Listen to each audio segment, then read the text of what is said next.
Hey travelers, how are you? This is Nitzan Mosri, your traveling investor, coming to you live on W4CY.com every Thursday at 1 p.m. Eastern. Yeah, you can pick us up anywhere around the world. It's fantastic. That's what we love, internet radio. This week, I've got a great guest for you, someone who not only has achieved success in many things in life, but now he's out there teaching people. He's showing people the light. And the reason why I mentioned the light is because now this past week, we started the holiday of Hanukkah. And Hanukkah is a celebration of light, the miracle of light. The way I can explain it is, imagine if your cell phone, the story of Hanukkah is, imagine your cell phone having 2% battery left, and that lasted you for 8 days of service, right? How awesome would that be? And that's kind of the story about Hanukkah, where, they had oil in the temple, and it was supposed to last for 2 days, and it lasted for 8 days. So it's the miracle of light. But on Hanukkah, we look and we think back into the year, and we kind of say, okay, where was their light? Where was their darkness? How can we bring more light into the new year? How can we shed more light onto as many people as we can? It's funny because I have 2 daughters, and there's a saying in Hebrew: when you have daughters, there's always light in the house. There's light in the house until they come home. You're always awake. You're walking and pounding the streets. But light is something that we all need. We all need to see the light at the end of the tunnel. We all need to see some glimmer of hope. And a lot of times we're caught up in our lives. We're caught up in our careers and, what we call a dead-end job, or, we all know what job stands for, right? It stands for just over broke. And we're in it, and we kind of lose the light. We kind of lose our hope, our glimmer. We kind of lose why we're here. And the gentleman that I have today, Steve Clements, he goes out there and he brings hope. And he brings light back into people's eyes, into their lives, and into their careers. And it's amazing what this gentleman does. And he's gone out and he's helped so many people. He is a property investor. He's an instructor. He's a father of 3 fantastic daughters. He beat me. He has 3. I have 2. He's an international speaker. And an instructor on investment strategies. And his entire career, he's been working in real estate in some sort. He's done, he's done all kinds of real estate. And this is a guy that actually loves what he does. He's not one of these, come 8 o'clock at night, let's put on the real estate cap or cape and become, super real estate person. Steve is a gentleman that when you have a question about real estate, when you have a question about business, about moving your business along, about taking your business to the next level, how to create systems, how to analyze. This is the person that you want to go to. And I am extremely, extremely excited to have him on my show today. And let me share another thing with you. Steve has spoken on stages around the world with people. I want to throw out some names here, Steve. I want to lay some bombs on people. Tony Robbins, Robert Kiyosaki, Sir Richard Branson, and that's just a few. I got a whole list. That's just a few. He's been on, he's been around on 5 different continents. His passion is to give of himself so that others can improve some sort of aspect in their life. And just like I said before, he goes out there and he gives people that glimmer of hope in different areas of their lives. You can come in and you want to be a business owner and you want to have a certain type of business. You can go to Steve, and Steve will help you go to the next level at any stage that you're at. Steve, thanks for being on the show. I appreciate it. I know you're an extremely, extremely busy person, hopping around the entire world, but thank you so much for being on the show today. Well, you're welcome, Nitzan. I'm glad to be here and connect with your listeners and your viewers on the web. And you caught me on a good day, my friend. You caught me on a good day. I think any day is a good day for you, Steve. I don't think I've ever once seen you without a smile on your face. Well, yeah, I had a good day, though. I spent 2 hours at a hand surgeon, and I'm getting surgery on my hand next week. 2 different surgeries. Wow. So, oh, wow. What happened there? I'm old. You're writing too many contracts and too many checks, right? Well, it's my left hand, so I use my right hand for that. But no, I just have a little tendonitis and arthritis, and they're going to go clean that up for me, so I'm all ready for the new year. Great. Well, I wish you success and good health with that. So, Steve, I'm reading your bio. I know you for a couple of years now. We've shared the stage together on different in different groups and in different arenas, and it's been fantastic. So, how did you get started in real estate? What did you do before real estate? I was a college student. I got started in real estate by accident. I was in school studying creative writing. My plan was to go to Hollywood and be a screenwriter, Oh, wow. and that was my whole game plan. And that's what I did. And that's what I was shooting for. And then I needed a job one summer. And long story short, a semi-retired real estate gazillionaire needed a gopher, and I became that guy. And so I just started learning about the real estate business from him and watched what he was able to do. He, cashed out at age 42, Wow. sold his chunk of a New York Stock Exchange listed public real estate company and stayed retired, I think, for about 3 months. Because what are you going to do? Even if you got all the money in the world, you're going to play golf the rest of your life. And he just taught me so much. But I started making money and started really enjoying it, and never looked back. That's awesome. So you mentioned that you met someone that was killing it, and he became sort of your mentor and coach. Yeah, he became my mentor, my guru, my boss for a while, Mm-hmm. my business partner, and just a tremendous influence on my life. He was just right place at the right time, met the right circumstances, and sometimes you think you're fortunate, sometimes you think it's preordained or destined or karma or whatever you Sure. want to say. But it was really just a great opportunity. And it was in Arizona in the late 70s, early 80s when things were just booming. It was like, in Florida the last few years, things have been Sure. going nuts around the country. So that helped a lot too. But, what really helped was seeing how he did the numbers and how he treated people. But he didn't buy based upon the sunshine. You know what I mean? It was all analysis, Mm-hmm. underwriting, figure out whether the deal's going to work in good times or bad. And that enabled me to actually prosper during the S&L crisis of the 80s, and then prosper again during the Great Recession of 2008, 9, 10, 11, 12.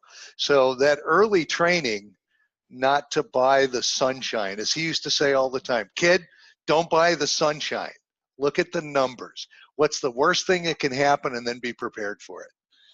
And so that's what I've always done. And I learned, and I'm not good at math. Thank God for computers. That's all I can say. Right, absolutely. So, how important is having a mentor, a coach? How important is it to someone's business when they're starting out, when they've, even if they flipped houses and they want to go into commercial, how important is it to have a coach, to have a mentor that, has gone through all the minefields, so to speak? Life and death. If you have a coach, you'll survive. If you don't, one mistake in flipping a house can be 50,000. Sure. One mistake in an apartment complex can be 2 million. So, in any business, I often ask people, why do people buy franchises? Mm-hmm. This last weekend, I met a couple from the DC area, and they own 2 Burger King franchises. And I said, why did you buy those? And they said, because we didn't know anything about the restaurant business. And I asked them a point blank question. I said, how much does a Burger King make every year? And he goes, well, it costs us about $1.6 million for each store to start, and we net about 130 grand a year out of each store.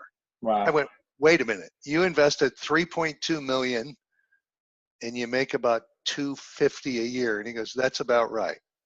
I said, wow, I think I'm in the right business. Yeah. It's incredible. So, but that's why people buy franchises, right? So they don't step on the landmines. And, Mm-hmm. I think it's important you have somebody. I was just very fortunate that, and George used to smack me around too, verbally. He said, don't do that. That's a stupid thing to do. You're buying the sunshine. So he kept me from stepping on the landmines a lot and That's showed great. me what the gold mines were. And I think that's important for anybody. And he's not my only mentor I've had in life. I've had many. Whenever Mm-hmm. I want to look to do anything to expand, I find somebody that's already done it and say, hey, can you help me?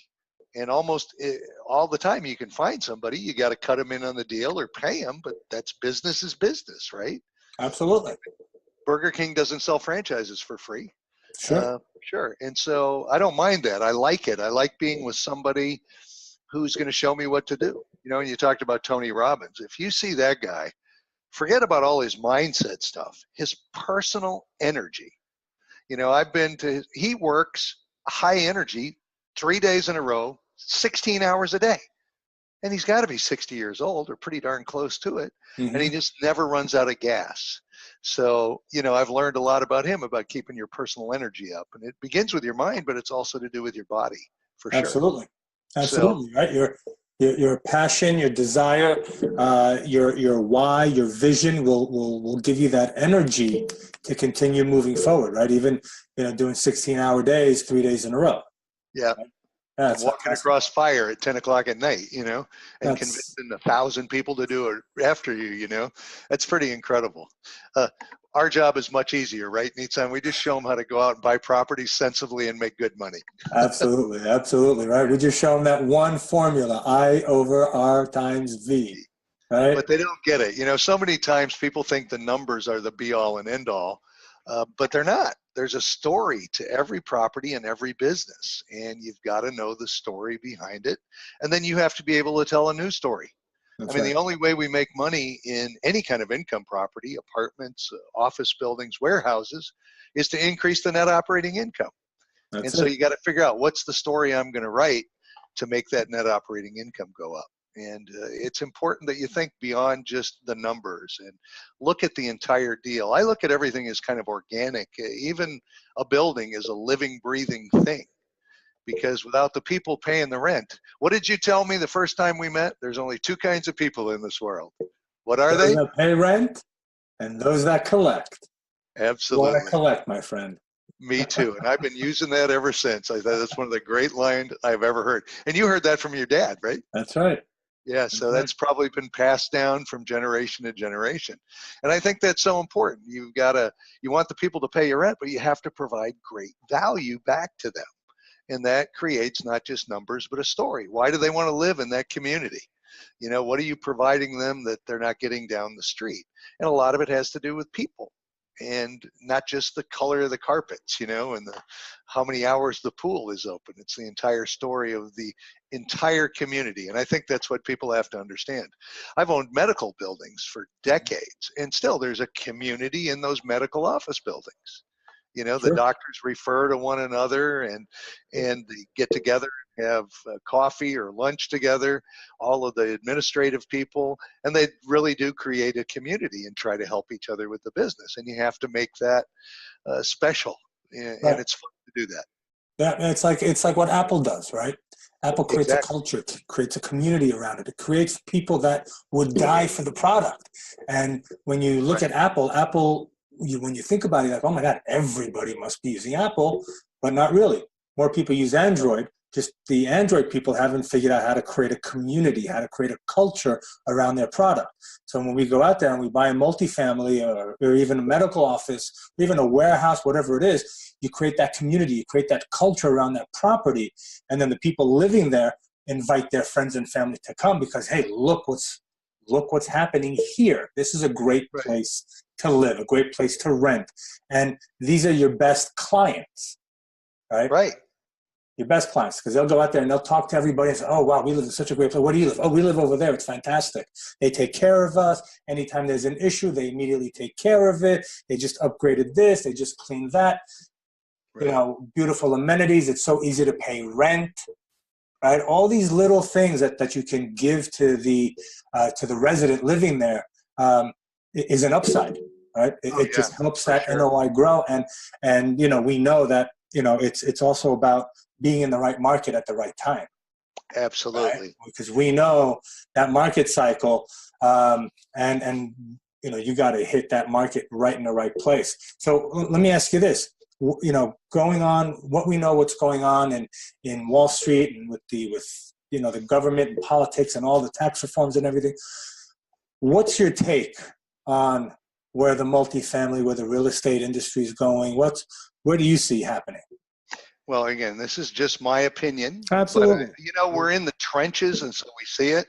Mm-hmm. Rents are going up. I live in Houston, Texas. Last year we had the horrible hurricane. Most people forget that we lost over 300,000 housing units. Right. I mean, 1 million people were displaced. Oh, wow. And fortunately, we were running about a 9% vacancy citywide in apartments. So nobody was living in the NRG Stadium where our 9 in a row winning Houston Texans play football. You know, like in the Superdome in New Orleans after Hurricane Katrina, people were in there for months. Mm-hmm. That didn't happen here because we were able to get everybody placed. But now that people are getting back into their homes and apartments are getting put back into service, our vacancy really hasn't gone up because we're having such an inflow of population and jobs in our area. So I think it's dependent a lot on where you are in the country and how that economy is going there. But people are always going to need a place to live, no matter whether they telecommute, no matter whether Amazon takes over the entire retail world and drones deliver your groceries to your door. People need a place to live and to call home. And so I think the apartment market is probably the best marketplace for any real estate investor for the foreseeable future if you don't overpay. And that's what I start to see the last couple of years, particularly in the nicer properties, the Class A's. These big Wall Street funds that have raised literally trillions of dollars are coming in and paying for properties prices that no sane individual with their own money like you and I would ever do. Right. I mean, they're just buying stuff because they've got money and they have to put it to work, so they're driving prices up. But fortunately, they're not in our marketplace. We don't buy those, at least I don't, maybe you do. I don't buy those luxury Class A whoop-de-doo apartments because there's no room for upside except inflation. Right. We like to find something that's broken and fix it. That's right. Whatever that is, and add value to the property. You know, I still get a kick out of that. I love taking, you know, we have a saying down south, you may have heard of it, take a sow's ear and turn it into a silk purse. Yep. You know, you take something that's people aren't happy living there. It doesn't look good. It just doesn't. You can walk through an apartment community and feel the vibe.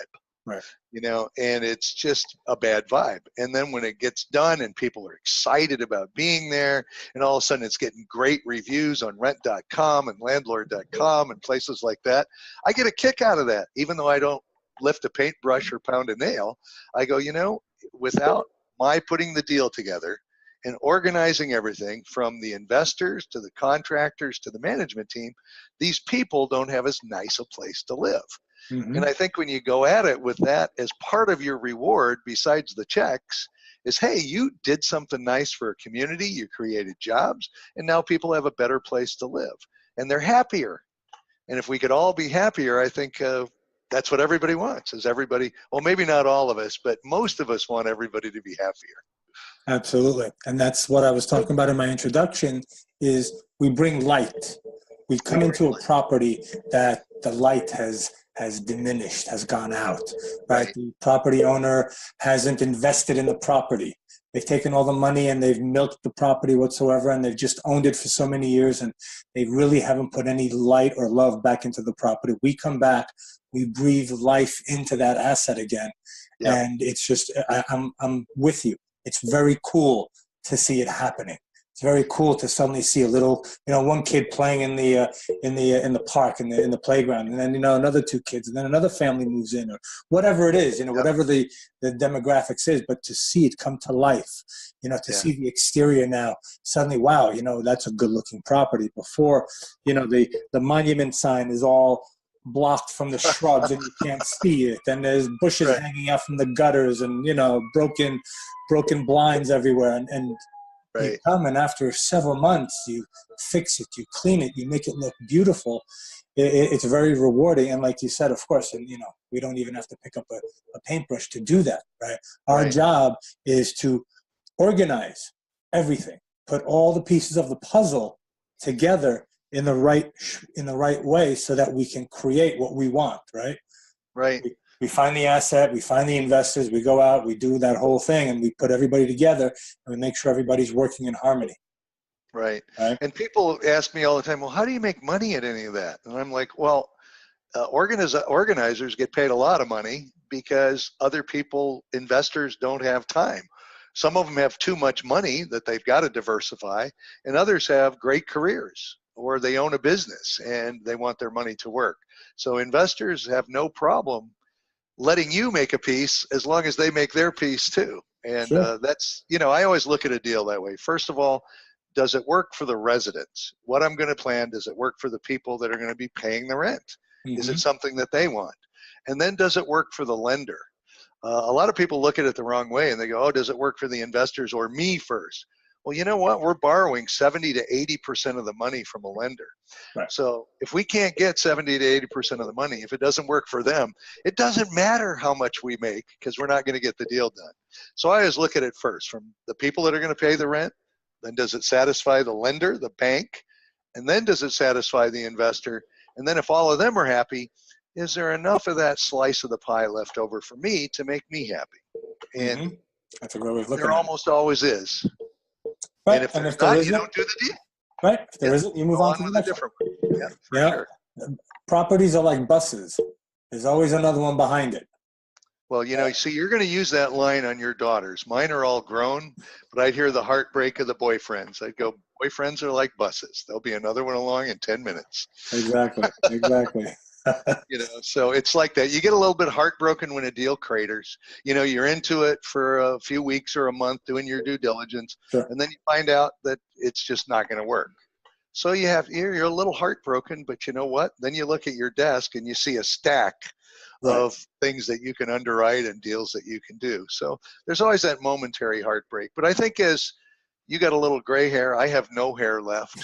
But I think we both understand that with experience, right? Absolutely. That one deal's not going to make us. One deal could break us if we did a super stupid deal, but we've both been trained well, so we're not going to do a stupid deal.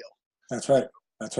Yeah, and that goes back to what we were talking about before, having a coach, having a mentor, Absolutely. getting the right education, the right training, right? And you are a trainer, you teach. So, yeah, but before we get into that, what were some of the challenges you had or you still have, let's say, when you're buying a multifamily or when you were creating your business? You know, a lot of our travelers listening today, anywhere in the world, are getting into commercial real estate, right? And they're, you know, and one of my goals for the show is to educate and show them the pitfalls, the landmines, where not to step or where to step, what to do, and so forth. And the way I like to go about it is by talking about how people overcame their challenges, what the challenges were, what systems they created while going through those challenges and whatnot. So if you could share with us, you know, some of the challenges that you've gone through and how you came out of that. That would be fantastic. Well, when I got started, I was just a kid, you know, a young guy in his 20s. And I'd watched my mentor do his thing, you know, and I've learned so much. He would tell me, okay, then when they say this, you say this. And then when they say this, you say this. And I'm like, oh, that doesn't work. And it works. So I learned how to talk to people, but then I learned I had to get the money. And getting the money is difficult when you start because you have no track record. So I'd say the number one lesson I learned was partners. You got to get a coach, you got to get educated, but you're not going to eat the whole pie by yourself. You've got to have partners. You've got to be willing to spread the wealth, and you've got to bring in people that understand what you don't understand. You know, I often joke about it. I didn't, you know, back before computers were very powerful, you had to do math on an HP 12C calculator to underwrite a building. And it took days sometimes. And then if you made a mistake, you didn't know where it was because you got no tape of where you have no record of it. Right. So you have to have somebody that has the talents that you don't have. You know, I'd rather bring in a partner that's talented in that than take the time to go to 2 years of graduate school to learn how to do the numbers myself. So I learned that you better feel free giving away a piece of the pie to other people that have skills as well. Because you and I remember the first time we met, we connected over the family and everything, but we talked for about a half an hour and we came up with ideas that neither one of us would have come up with by ourselves, just from brainstorming. So that was a challenge for sure, is not being able to get the money from the lenders or the investors without somebody with a track record. That was a big challenge. And then I think the next challenge was learning about, we did my very first 12 door was a development deal. Boy, did I learn a lot. Taking it from the ground up, rezone the property, build, you know, get the plans, get the permits, get the whole enchilada. Boy, if I wouldn't have had a partner as experienced as George, I would have never got that deal done. That's for certain. So he coached me through it. He made sure that I wasn't making it. He'd let me almost make the mistake. Do you know what I mean? And then pull me back from the cliff and tell me what I was doing improperly. And of course, he got a big chunk of that deal, and that's okay. I would have been happy to pay him cash, but he's a smart man. He wanted a piece of the deal instead. And he told me too. He says, when we don't know something, we go get somebody that knows, and we pay them to teach us what we don't know, because mistakes can be very, very, very expensive in the apartment business. Absolutely. Or we're in a multi-million-dollar business, and it takes people a long time to get their mind around the fact that we're dealing in 7 to 8 figures all the time. And so that mindset, I'll tell you, coaching really helps you get over that mindset, because people are, oh my gosh, I'm going to sign a mortgage for $5 million. Oh my Lord. And they're freak out about it. Well, what's the difference between $5 and 5 million? Right. Few zeros, right? It's the same exact everything, but it is a mindset thing. So coaches really do help people get over. A lot of it is internal. A lot of people say I was in my own way. I hear that all the time. Right. I was young when I started, so I didn't know what I didn't know. So I just, George could have told me, run into that brick wall, and I'd have gone, okay, because I knew he wouldn't tell me to do anything that hurt me. And that's the value of having somebody on your side that is going to coach you through those down moments. I think, wow, too, one of the biggest challenges, I got my butt kicked on a deal. I got too smart too early, and thought I didn't need anybody to help me through a deal. Mm-hmm. And I made a $350,000 error through ignorance. And so I call that the ignorance tax. Now, how did you, that is a major hit for anyone. Oh my God, yes. Let alone a young guy. Yeah. Right? How were you able to get out of that? How were you, for a lot of people, they get punched in the face like that. They don't stand up anymore. They're knocked out. They're, TKO, baby. You're out, you're gone. So how were you able to stand up, dust yourself off, and say, you know what, 350,000, not a problem. Let's move forward. Where were you? Well, fortunately, we had the money to, make it. So it wasn't our last 350, but I don't care who you are. That's a painful hickey. Sure. And then I was ashamed, because in the real estate community in a relatively small place like Arizona, everybody knew. Oh, the kid thought he was a big shot, and he stumbled, and 350 grand. So I honestly thought about moving to California. I was talking to my wife about it. Let's get out of here because I'm embarrassed. And I went to see one of my mentors. His name is Bernie from New York, and wise old guy from a clothing manufacturing family out of New York. And he just started talking to me, and he started, how sometimes people talk in parables? He said, so have you ever been to SeaWorld? Yeah, right.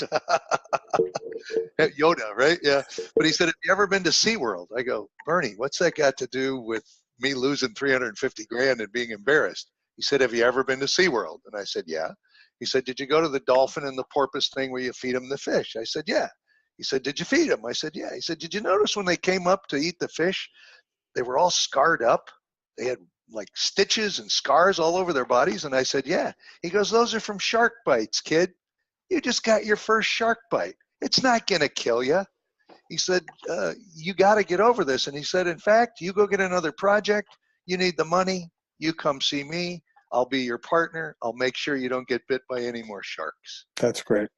And I mean, what a great guy, huh? That he didn't just say, yeah, I heard you're an idiot. Get out of my house. He said, let me help you. But you know what? I'll bet a guy in the clothing manufacturing business on 7th Avenue in Manhattan had been bitten and had his legs chewed off by a lot of sharks. Oh, absolutely. And so he wanted to help me. And a lot of it is, does your coach care about you?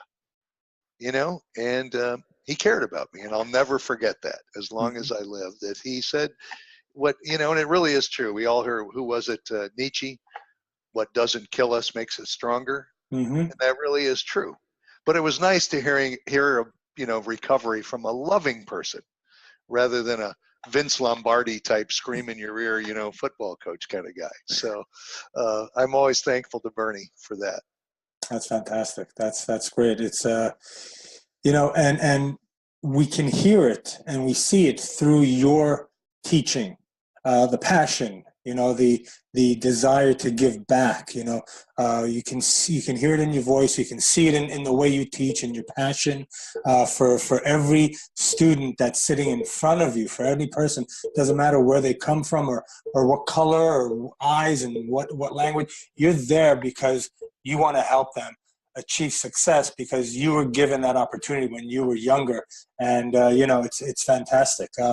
So let's talk a little bit about now. That was all the fluff and the nice stuff and all that. Let's get down to some nitty gritty, to some real Okay. stuff. Well, I got to show you somebody first. She came in. This is my daughter's dog. She wants to know when she's getting home from college. Oh yeah, there she goes. That's beautiful puppy. Beautiful. 13 Beautiful. years old, so she's hearing me talk and wants to know why I don't talk to her. There Go you ahead. go. Yeah.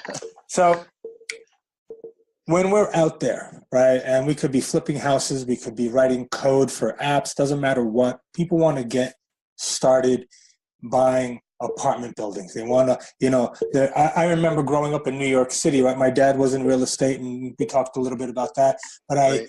I never, you walk down the street and you're like, wow, who has so much money that could buy a building like that, right? That was my thought, right? But then you When I realize come that to your neighborhood, you know what I think? Mm-hmm. How can 20,000 people have $1 million yachts in Nissan's backyard? That's what I want to know. There you go. But I get you. Go back to the buildings. Every time I come down to Boca, I go, who the heck owns all these multi-million-dollar yachts? They've got to be real estate people. Absolutely. Absolutely. And it's true. It is. But, so people walk down the street, they want to look, they say, you know what, how do I buy something like that? I could never, ever even imagine myself owning something like that because I don't have $100 million. I don't have 10 million. I don't have $1 million. So Right. what are some of your steps and tactics that you can share with our travelers about how to get started, where to go, direction, things of that nature?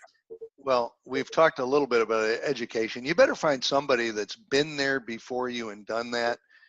And no offense to any real estate brokers, because I used to be one years ago, but don't depend upon your real estate brokers for education and all of that, because everybody's going to, look at the deal from what they get out of it, Right. And the broker just wants you to close the deal. And there are great brokers out there. I've had consistent relationships with brokers for 30 years. So there are great ones out there, but I still wouldn't let them tell me what's a good deal and what's a bad deal. I still have to do that by myself. So you got to get educated. How do you know whether the numbers work or not? And there's no shortcut to that. There's no YouTube video you can look at or become an Excel guru, take a Udemy course on how to run an Excel spreadsheet, and then all of a sudden everything's wonderful. You have to get somebody that'll talk you through the numbers, because you'll look at a lot of times the numbers look great, and then you ask a few other questions and you find out, oh, well, it's not so great because it needs to be repiped. It needs to be rewired.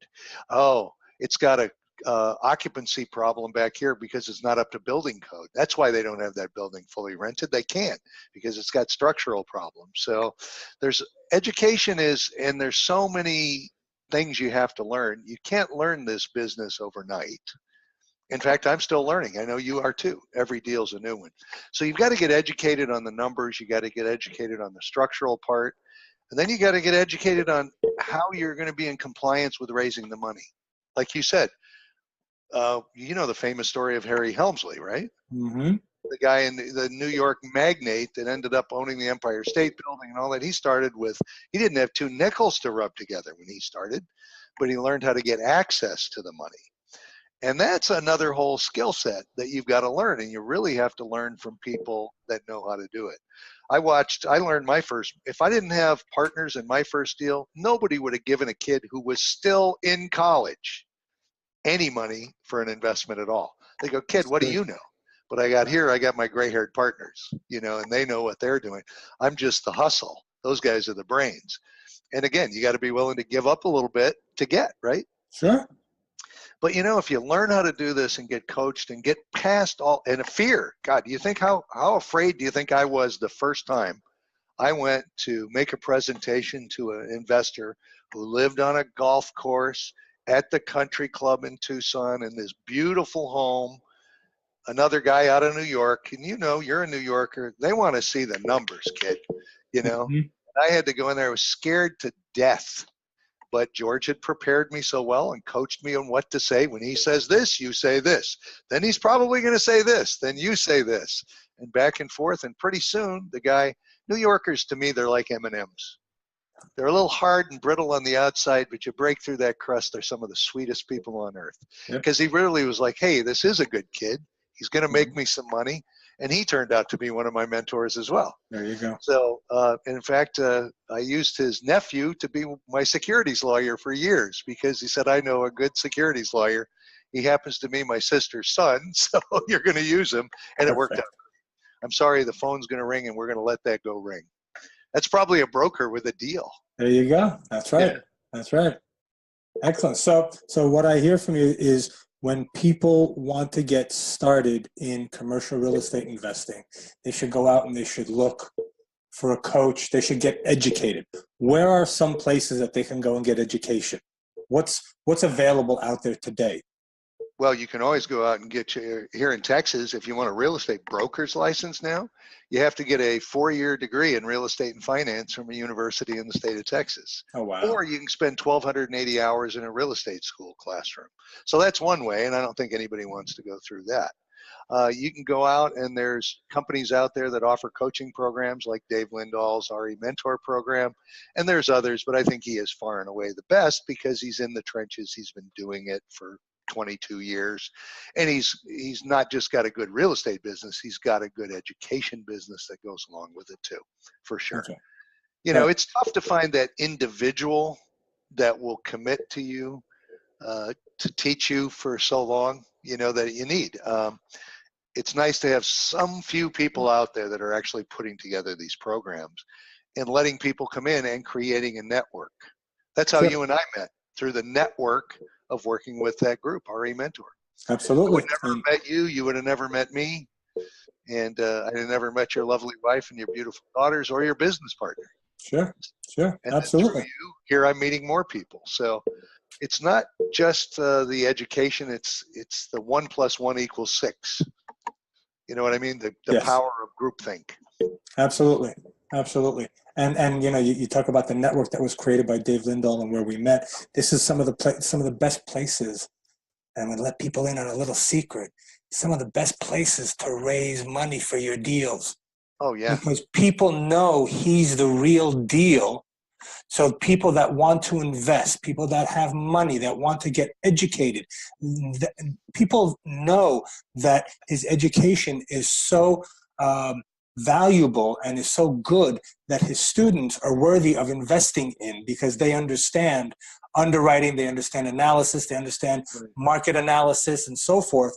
And we get such a deep dive education into this that outside investors come to these events to meet people who have properties under contract and invest with them. And it's a fantastic, I mean, I'm with you. I think Dave is a phenomenal person. I've gotten to know him personally throughout the years. We've been together for almost 10 years now. It's fantastic. And he's out there. And, what's his tagline? They're not successful till we're successful. That's it. We're not successful till they're successful. Right. Yeah. Mm-hmm. Did you meet Phil Russo up there in Boston when we were up there? Phil Russo, I don't remember. Name sounds familiar. Chicago guy, but he's an architect by trade. Came in and got involved in the program, got the coaching program, put a couple of deals into escrow, came up there, but an engineer. He had this scroll. Did you not see the scroll? Oh, yes. Phil Russo with the scroll. He took everything that he learned from the coaching program and put on a project plan, a scroll, and he laid it out for the investors there and said, well, this is what I do to put the deal together and make sure it goes to the end. I was blown away. Yeah. You were blown away. He raised $1.6 million in a morning. Wow. At that event. For his deal. And Phil and I have become friends, and so we talk, and I'm like, only an engineer would take that education and put it in graphic form where everybody can see oh, and then the investors are going, oh my God, this guy is earning his money and he's doing all of these things. And I see how it all comes together. And, and he ends your project plans. He had the slack time. And if it's, get it done a little early, and what happens if we're a little late, and it's fantastic. I told him to go write a software program to do that. And everybody that's in the business would buy it. Sure. Right. Sure. Because it's just fantastic. But I thought, what a great thing for the value of the education. He took all of that and put it into the scroll, as we called it, and it just raises him money. And now he's rocking and rolling. He's got 2 deals closed. He's got more deals in the pipeline. And I said, when are you going to quit being an architect? He said, probably never. But I just want to be an architect on my own projects. That's right. That's right. Yeah, I remember seeing that. It was amazing. And he said, I roll this out and people throw money at me. Yep. Because it shows exactly the step-by-step where to go. It's like a Torah scroll, like a Bible scroll. It is. It rolls out and just keeps on going and going and going. And it's fantastic. And you get to meet people of that caliber at David Lindahl's events. Oh, and, I've been to a lot of other events, a lot of other gurus with their events and so forth, and I have yet to meet the caliber of people at their events that I've met at Dave's events. I agree. I agree 100%. I go to seminars all the time just to see what's going on and look for, investors as well. Mm-hmm. So I like to go to stock trading seminars to find investors for my real estate deals. There you go. Because they're looking to, invest money in the stock market and learn how to trade and all of that good stuff, which there is no magic bullet to that either. It's a business that you have to learn. I mean, what did the stock market go down today? 800 points? Mm-hmm. Everybody was like, oh, it's up 500 on Friday, or whatever. Now it cratered again. So who knows? But you know what's nice is that we just raised rents. Right. On our properties. While the market went down, we went up. Exactly. Exactly. Yeah. And people say, oh, the foreclosure crisis. What do you think that did for landlords? It was great. It was great. You feel sorry for people, but hey, they need a place to live. We'll give them a place to live, and we'll provide them a good, clean, safe, fun place to live. And we'll take care of the maintenance, and we'll be happy, and they'll be happy. And absolutely. How important is finding the right market, and how do you know you found the right market? Well, how do you know you found the right market? It's a tough one. I mean, there's so many economic metrics, and that's one thing Dave Lindahl does. And he knows I call him this. He's a statistical geek. Sure. He loves to look at job growth and household formation and construction starts and condemnations and all of that stuff to come up with his emerging markets, which he puts out to all of his coaching students every 90 days, which is great. But I look at maybe more secondary markets. Now I'm in Houston, which is certainly not a secondary market. And you're here as well, and in Dallas, but San Antonio is a secondary market. But we look at what's going on there with job growth. We look at what's going on with population inflow. What's happening with household income growth? What's happening with not just population growth, but births. How many people are having children? Because then they're going to have to get out of mom and dad's house. They'll need their own place, So we look at a lot of different factors. What I found is a really valuable thing for me is the Milken Institute's Best Performing Cities reports. So people pull that up and they look for the cities that are on the rise. And then you dig into the Bureau of Labor Statistics and look for the income growth, household formation growth, birth rate, all of that good stuff.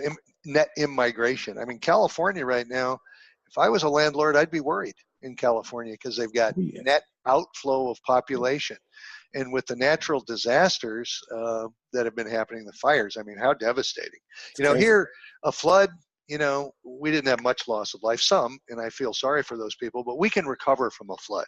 Yes. Those horrible fires, I don't know if you come back from that, or not. And I think a lot of people will go, what's my dog doing over here? I don't think a lot of people will stay there. I think they'll move to Nevada or Texas. Texas has net in-migration of, hundreds of thousands of people a year because job growth is here for sure. Sure. And Florida too. People are not going to stop moving to Florida. It's warm. It's warm. No state income tax. And it's a business friendly state. And one thing I found about Florida and Texas, it really is a melting pot. Mm-hmm. Not that California is not, but people tend to be friendly in warm places. It's just what I Absolutely. found, and where everybody's from someplace else. Mm. You meet a native Floridian, you almost want to take a picture with them, right? Exactly. I go and I ask to touch them because I don't believe that they're real. Right. Yeah. So, so you've got to look at all of those demographics and everything, but then look at what's been happening with rent growth. Mm-hmm. Have rents been going up a little bit ahead of inflation? If inflation's only 3% and you're only getting 3% rent increases, well, you're just going up with inflation. Right. But even if they're just going up 3.6, just a little bit more than inflation, I look for that too. That's a strong market for landlords. And vacancy, of course, you can make people say, oh, I want to have a vacancy rate of under 5%. Well, under 5% is full. Yeah. Get serious. If it's under 10% in the marketplace, you can still make money. All you got to do is just outperform the other landlords by giving a little bit more, not necessarily amenities, service. Service. Like I said, vibe, having better leasing agents, having a little cleaner property. Though people ignore the landscaping.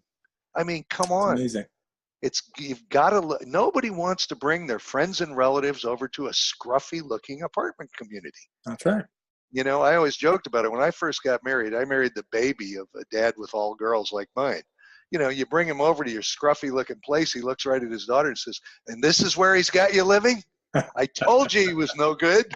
And even if people don't say it, they may be thinking it, when you bring your friends over. Why are you living in this dump? Mm-hmm. Right. Even if it's not dumpy, it's just a little scruffy.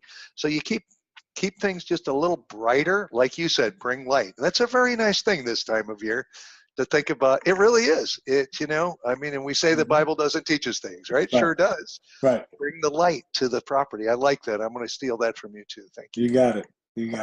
Well, Steve, I appreciate you. I appreciate everything you've done and that you would be able to come on the show today. Why don't you let our travelers know how they can get in touch with you and some of the educational programs? We've got a minute left. So why don't you share how they can get in touch, where they can reach out to get educated and so forth? Well, it's really easy. You go to rementor.com. That's an easy one to find. And that's Dave Lindahl, who I'm working with right now. And I'm very proud to say that I do that. And you can also reach out to me here's a great email address, Stephen with a V at winning.com. It was a better email address until Charlie Sheen, but I'm keeping it, Stephen at winning.com. Shoot me an email and we'll have a conversation. I'm always looking forward to meet new people who are looking to expand their horizons. Absolutely. Steve, it was a pleasure. Thank you so much. I appreciate it. Travelers, I'm going to leave you with this old Irish blessing. May the road rise up to meet you.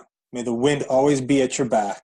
And may the sun shine warm upon your face and rains fall soft upon your fields. This is the traveling investor, Nitzan Mosery.